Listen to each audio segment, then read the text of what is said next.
Alright, so I'm back. I wasn't sure if this series was going to be a good idea or not, but it turns out you guys loved the first episode, so we are going to make a new one, and a new one, and another new one, as long as you guys keep supporting the series. Welcome to our new freaking series called NHL 20, but Realistic Stats. What we do in this series is basically take the current NHL players and then go into their attributes and mess around a little bit to see if we can get them to resemble more what they look like in real life in the simulation. So today, what we're going to be editing is a player that I was suggested quite a few times, and I saw the likes on the comments, and I saw a few comments suggesting him. One of the poster childs for really line chemistry and team chemistry as a whole. Someone who should definitely fire his agent. It is David Pastrnak. He is on the Boston Bruins, currently a 90 overall, and we are going to, I don't know, change that maybe? Maybe not. Who knows? Like I said in the previous episode, I'm going to reiterate it for people who are new here. I do not care about the overall rating. What that ends up being is none of my business. I am going into each individual attribute, and I am editing it independently in a vacuum to see if we can get better performance out of the character in the simulation. So, let's get it. We are starting with the potential medium elite. I feel like that's very fair for David Pastrnak. That is okay. A speed of 91. That is one notch faster than the basic speed for a star player. They usually sort of give you 90 speed if you're a star. So 91, I'm actually not opposed to that. 80 of body checking. I'm actually going to put that up a little bit to 82. Just because I've seen him kind of hit. I don't want him to be a wrecking ball out there, but I feel like he's deserves a little bit more respect than 82. Endurance, we're going to put that up to 90. He does play a significant amount of minutes. I think, I may be wrong, okay? Don't quote me on this, but I think he might be the one that plays the most minutes, even though he's a winger. I feel like that might be the case. Or maybe I'm confusing him with somebody else. As far as puck control being at a 94...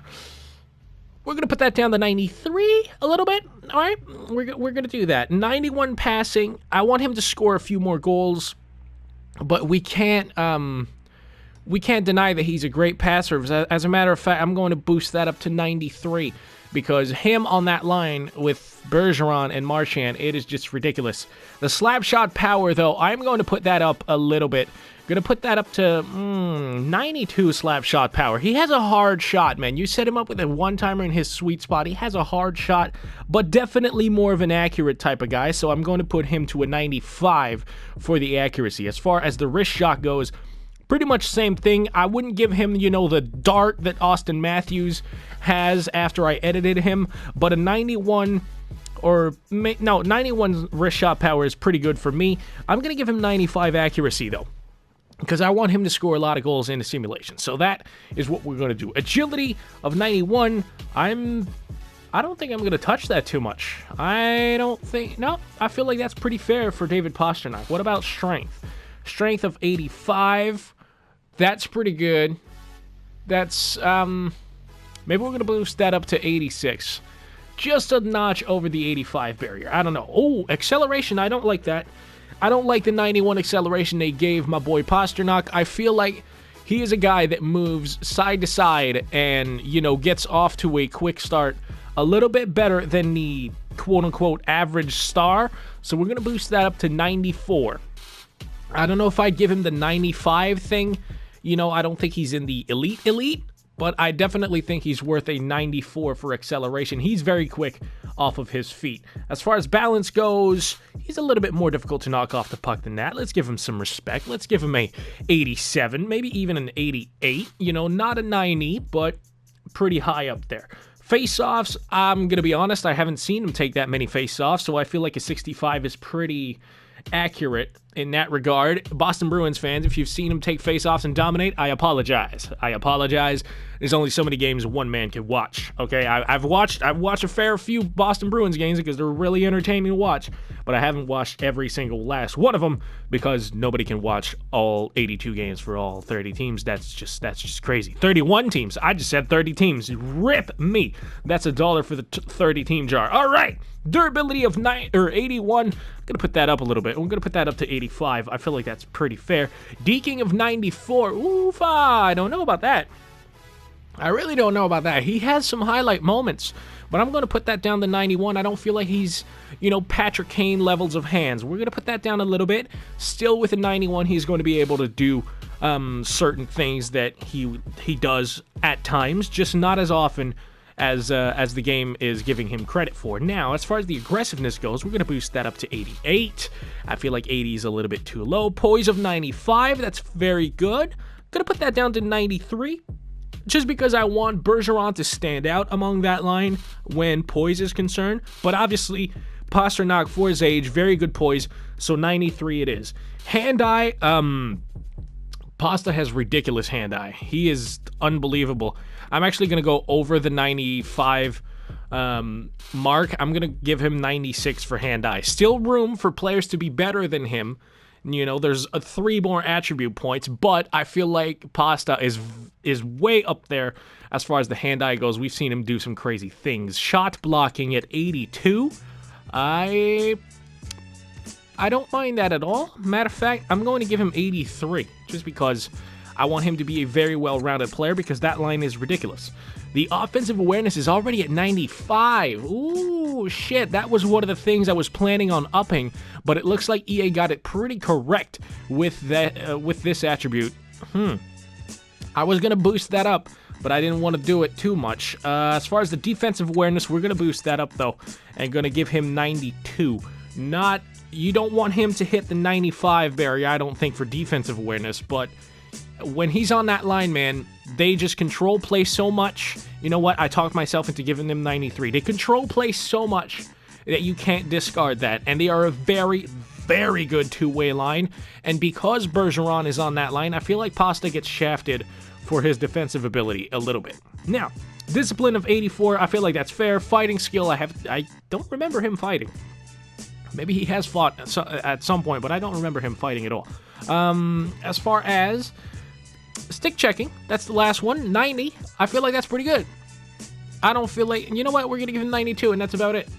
I feel like that is very fair, and we have boosted David Pastrnak all the way up to a 92 overall, apparently. Like I said, I do not care about the overall rating, because there are weighted averages and all that stuff within the overall rating. For example, there are, like, look, if you put body checking, right now it's 82. If I put it at 99, it only gives you 1, right? But if you take something like defensive awareness, it's 93 right now. If I put that down to 82, you see how it does a lot more damage to your overall rating. That is what weight attributes is. So I don't want to mess with the overall rating. I don't care. Like I said, I'm taking each individual attribute into a vacuum and editing it from there. He's now a 93. What have I done? What the fuck have I done? I just messed up something trying to show you guys. Oh, I didn't put body checking back down. That's what I did. Okay. Okay, that's what happened. Right, so 82 it is for the body checking. I might have put it at 83 earlier, but 82 sounds fine to me at this point. So this is going to be David Pastrnak. 92 overall according to the game and its weight averages, but I feel like I was very fair, and I was very accurate as I could be with my knowledge of David Pastrnak. Now, we're going to see, we're going to put him into a simulation, because I got some comments last video telling me, gee, it would be a great idea if after you updated the guy's attributes, you would go into season mode and you would see if he does indeed perform as he should. And that's exactly what we're going to do. I'm going to set up the season mode, and I will see you right there. Alrighty, buds. So here we are in this season mode. Basically, what I did is I turned off injuries and I turned off computer trades. Now, I know that we messed with the durability slider and I went ahead and turned off injuries, but the thing with that is the durability slider is only going to start to show itself a few seasons in to a franchise mode or something like that. It's not going to show itself in one single season because there's a lot of randomness in the injury system. You could have someone who's 90, okay, for durability and get a concussion. It happens. There's randomness involved. So we went ahead and turned that off just to make sure that the rosters stay as is and I don't have to micromanage everything. Just shout out, by the way, to how quickly the simulation is going by. Look at this. We'd barely be 1 week into the simulation in franchise mode. This is remarkable. Thank you guys for suggesting this. This is awesome, but the Bruins struggling to be over 500, which is a little bit weird. All we did was improve David Pastrnak. I don't understand how that makes the Bruins worse. Maybe that just tells you what you need to know with the simulation engine in this game, okay? It's difficult, but I feel like I was very fair to David Pastrnak, and now, listen, if EA doesn't do its part and the simulation is still off, then that's not my fault. I know you can turn up the scoring in a simulation, but if you do that, then a whole slew of players, I'm talking like the top 15 scores end up scoring in triple digits, and that's just not how it goes, okay? I know that there's more scoring nowadays and more players are hitting 100. You should not have 10 players hitting 100 points in the NHL. I don't think that's a thing that should happen. So we went ahead and we put the simulation at normal scoring. We also will see how Austin Matthews is performing with a new 88 overall rating instead of a 90. Apparently he's performing pretty well as the Leafs are atop the Atlantic Division for some ungodly reason.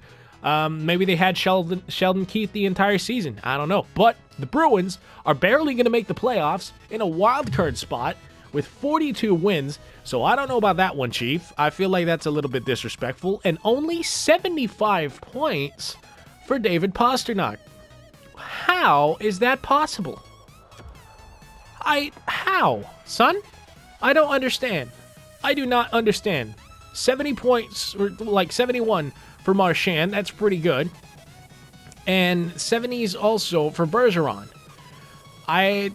You know what? Maybe we need to go in and edit the entire perfection line to play better. I don't know, but I don't think I can do anything else with these attributes to make it more realistic for David Pastrnak. I don't think there's a way for me to do that. But we have one more player that we can take a look at, and that is Austin Matthews, the subject of our first video in this series. So let's do that right now, and let's see what kind of season he had on the Toronto Maple Leafs.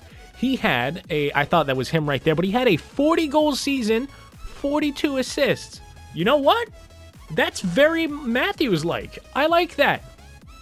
I really like that. Now, he's high elite, so he will grow, but a point per game, 40 goals, 42, that's pretty good. He scored a few more goals in the real NHL in this season, but you know what? I feel like that is, give or take. It's pretty close. I like what we did with Austin Matthews. We made him a 40-goal scorer, which is very, very rare. Usually he doesn't score 40 goals in a simulation, which is crazy. So I wanted to make sure he scored 40, and we did just that. Wow. Mitch Marner, I don't think I have to edit him at all. He got 93 points. Maybe a few too many goals, but I feel like that's pretty darn close. Yeah, that's pretty darn close to what he did. Okay, EA, I see you. It looks like they got the Mitch Marner character pretty darn well made, and 45 and 41 for Tavares. I feel like that's also very close to his actual self. So maybe editing Matthews helped the balance and made everyone else perform a little bit better. Or, I don't know, maybe I just got lucky and the simulation was accurate. So I feel like we did a good job on Austin Matthews. I also feel like we did a good job on David Pastrnak, but for some reason, they just will not score in a simulation. Maybe it's the strategies of the Bruins, I don't know, but that's the best I can do, man. Maybe he's going to end up scoring more in the future. I'm a little bit disappointed with how this turned out. How do you only score 23 goals with the shots attributes that I gave Pastrnak? I don't know. I have no idea. You'd have to ask EA Sports. Maybe we need to go in, like I said, and edit the entire perfection line. I don't know. My mind is just exploded right now. How this man can only score 23 goals. But it is what it is, man. I hope you enjoyed the video. And please do let me know in the comment section if there is one more player that you want to see me edit. And if there is, and your comment gets some likes, and if I get a lot of comments saying the same player, that's who's going to be on the next episode. This is how it works, man. I absolutely love you guys. You are the ones who are controlling this series and the fate of this series. So support the video as always, man. But that's going to do for me. It's going to be the end of the video. I hope you enjoyed it. If you did, please hook your boy up and punch the like button in the face. Spam the hell out of it. Comment and subscribe. I'm G20, man. As always, I love you guys. And I'm out this bitch. Peace.